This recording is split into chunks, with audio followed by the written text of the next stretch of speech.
ഈ ഒരു സിനിമ നിങ്ങൾ പ്രതീക്ഷിക്കുന്നത് പോലെ ഭയങ്കര വൈബിളുള്ള എൻ്റർടൈൻമെൻ്റ് ഉള്ള അത്യാവശ്യം ആക്ഷൻ രംഗങ്ങളും കാര്യങ്ങളൊക്കെ ഉള്ള ലൈക്ക് ഒരു തല്ലുമാല പോലത്തെ ഒരു മൂവി അല്ല ഇത്.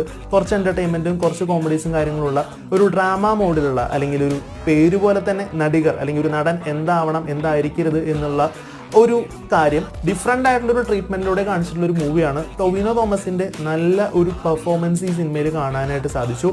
ഡേവിഡ് പടിക്കൽ എന്ന് പറയുന്ന ഒരു സൂപ്പർ സ്റ്റാറിൻ്റെ ആ റോള് വളരെ തന്മയത്തോടു കൂടി തന്നെ ചെയ്തിട്ടുണ്ട്. തുടക്കത്തിൽ നിന്നുള്ള ഒരു സൂപ്പർ സ്റ്റാർ പദവിയിൽ നിന്നും ഒരു നടികർ അല്ലെങ്കിൽ ഒരു നല്ല നടനായിട്ട് എങ്ങനെ മാറുന്നു എന്നുള്ള ആ ഒരു ട്രാൻസ്ഫോർമേഷൻ ക്ലിയർ ആയിട്ട് തന്നെ ടൊവിനോ തോമസ് കാണിച്ചിട്ടുണ്ട്. അങ്ങനെ ആകെ മൊത്തത്തിൽ പറയുകയാണെന്നുണ്ടെങ്കിൽ ഒരു ഡിഫറെൻ്റ് ആയിട്ടുള്ള ഒരു മേക്കിംഗ് രീതിയിലുള്ള വളരെ സോഫ്റ്റ് ആൻഡ് കൂളായിട്ട് പോകുന്ന ഒരു മൂവിയാണിത്. ഒരു നടൻ എന്തൊക്കെ ആവണം എന്തൊക്കെ ആവാൻ പാടില്ല എന്നൊക്കെ കാണിച്ചു തരുന്ന ഒരു മൂവി കൂടിയാണിത്. നിങ്ങൾ സിനിമയെ ഇഷ്ടപ്പെടുന്നവരാണ്, നിങ്ങൾക്കൊരു നടനാവണം എന്ന ആഗ്രഹമൊക്കെ ഉണ്ടെന്നുണ്ടെങ്കിൽ തീർച്ചയായിട്ടും ഈ സിനിമ കണ്ടു നോക്കാം എന്നുള്ളതാണ് പറയാനായിട്ടുള്ളത്.